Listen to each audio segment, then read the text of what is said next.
You must know that at no point in your life is something impossible. At no point. You could be in a place, you could be born and brought up in a place like Bihar, like I have done, and be a big enough star to come and talk to people in Coimbatore as a star.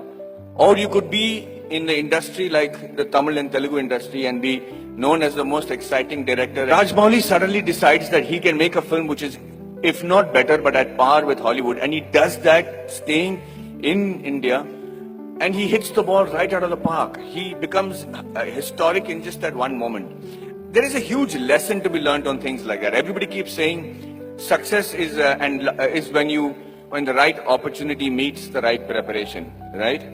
So you can't have the right preparation by being the engineer that you want to be, and you keep looking out for that right opportunity. But what makes the right opportunity and the right preparation come together? When does that synergy happen for you to be prepared for it?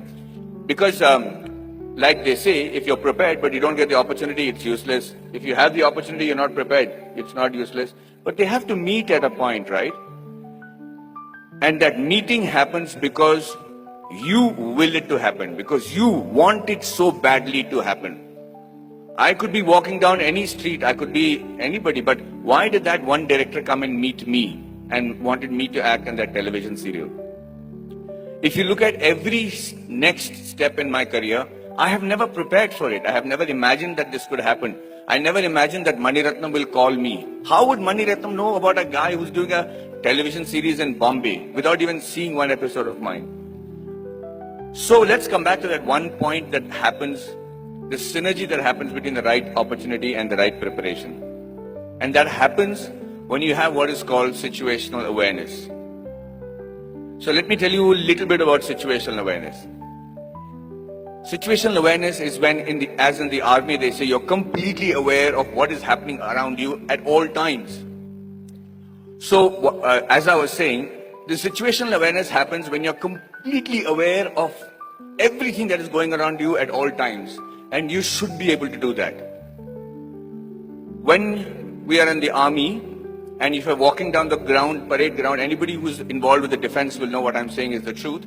And if there's an officer walking away from the other side of the ground, you have to stop and salute him and say, Ram Ram Sarji, or whatever is a call of the unit. If you don't, they'll give you a brick in your hand and you have to shave with that brick. So, thank you, that's awesome. So, the situational awareness is because you should know when the enemy is around you or when there is danger around you. You know how that is taught to you from when you're a child? That's taught to you in the form of good manners, in the form of being courteous. So when you say a good morning, or you're saying a good afternoon, or you're looking around and helping a teacher who's carrying a book and being aware that she needs help, or you're watching around and stepping over a drain and not tripping on yourself, you should know that you're fairly evolved in the art of situational awareness. That's why people insist on teaching children good manners. And anybody who has good manners, it's not just a desire, it's not the desire just to be considered to be a polite guy, but the ability to know when somebody needs to be wished, somebody needs help, somebody needs of assistance, or somebody has to run away. And that's why you teach your child good manners. And I will tell you today, from the bottom of my heart, I might not be completely worthy of some of the opportunities that I got, but I grabbed it like hell. And I got those opportunities simply because I was a very well-mannered person. I was able to, and with that manner, with the way you walk, with your gait, the kind of words that you use, it's very common to use normal language when you're friends and everything, but most people don't even have a vocabulary. The reason I started those classes in Kolhapur was so that I had my friends who came to me and said, Maddie, we are very good engineers, buddy. We're really good at what we're doing. But the problem is I can't speak in English, I can't speak in Marathi. So when they come from Tatas and Kirloskars for campus selections, I'm not able to communicate to them. They don't even observe a Kolhapuri boy wearing a terracotta pant and a shirt and wearing chappals and don't even consider that he could be a good engineer. So when I said the fault lies with you guys. He says, you have to break the clutter. Nobody's going to come and say, hey, you know what, maybe you're a good engineer, let me give you a shot. You have to be noticed in that very first instant. And for two reasons. One is that either you should know what is a good profession for you. If you're not able to make an impression, then quickly change it.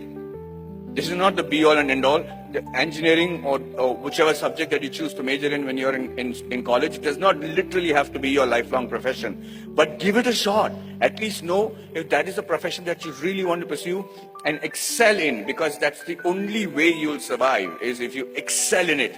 If you excel in it to such an extent that you think, sleep, dream, eat, breathe that particular job. And I do that with acting. And I'm telling you, I do not know what else. I would have been a really bad soldier because I think I'm a really good actor. I'm involved completely, 100% of the time. I'm doing research. If I have free time, I'm going to YouTube and finding out what is a different method of acting. I just do that with a passion. If you're not doing that for your profession, know that you're in a secondary profession. Know that you're doing something which the Lord has not made you to achieve glory in. So you have to give it that shot. Now, what I'm trying to tell you is that Kolhapuri friends of mine who then came to me and I said, okay, let's try and see if we can change that. So at 5 o'clock in the morning, they would come to my room, we'll go to the terrace, and I started teaching them how to present themselves in the interview. Things that I had the good fortune of doing because I had many interviews and many group discussions to attend. And then I started with basic things on how to shake hands, how to look somebody in the eye and speak. How do you introduce yourself? How do you shake hands with a lady as opposed to a man? How do you speak on a phone? What is dining table etiquettes? What's telephone etiquettes? When do you use a shrimp fork or a salad fork or people might think I don't require that. I'm never going to work on those things. I'm doing my father's business. But you never know. That is the preparation that you make to make that quantum leap in your careers. These are basic things. You have to know that. You have to know how to dress correctly. You have to know if you have body odor. You have to know whether you're spitting on people's face and how to stop it when you're speaking. If you don't do these things, ladies and gentlemen, you will be in an average life, doing an average job and living an average life. Having said that, I'm not saying that is wrong. That could be your calling. My father is very happy living that sort of a life because they don't live in extremes. But if you have a passion and if you have a desire to be exceptional, if you have a desire to be seen apart from the crowd, then this is the bare minimum thing you should do. So when these guys went for the interview the next time in Kolhapur, I made it a point to call the Tatas and say, hey, you know what is wrong? Because I am from Jamshedpur, from the Tata Steel town. I knew the officers, I knew the senior gentlemen. I said, sir, these friends of mine are extraordinary engineers. The mere reason why you're not taking them is because they don't know how to present themselves in English. How long is it going to take for you to send somebody who knows Marathi in your panel so that they can actually judge and see these guys are good enough for Tata Steel? Do you need good people who speak in English or do you need somebody who are good engineers? And he agreed. He actually sent people from Maharashtra, and for the first time in the history of Kolhapur, we had 5 guys getting into Tata Steel and Kirloskars. And I just wanted to say that I'm not taking credit for it. I just felt bad because it is just a small 3-day push that they required to achieve that. So when they were interviewed, they said 4 years of learning engineering one side, and those 3 days with Maddie, we became engineers and successful today because of those 3 days. And what I am teaching you is nothing extraordinary. It is simple stuff. It's the norms. It's the way of the world. So yes, we are all radicals here. I mean, you guys are very awesome students. You're sitting there quietly listening to me. We used to make a ruckus if somebody came to give a speech. But the idea is that you have to connect to the audiences that you're speaking to. Public speaking and group discussion skills can be taught in 15 minutes. I used to challenge my students that I should say, I will hold each and every one of your attention for 15 minutes because I will say such relevant stuff that you will be forced to pay attention to me. And that's how you make an impression. That's how you break the clutter. That's how you get seen in this world, and that's how you can achieve glory for yourself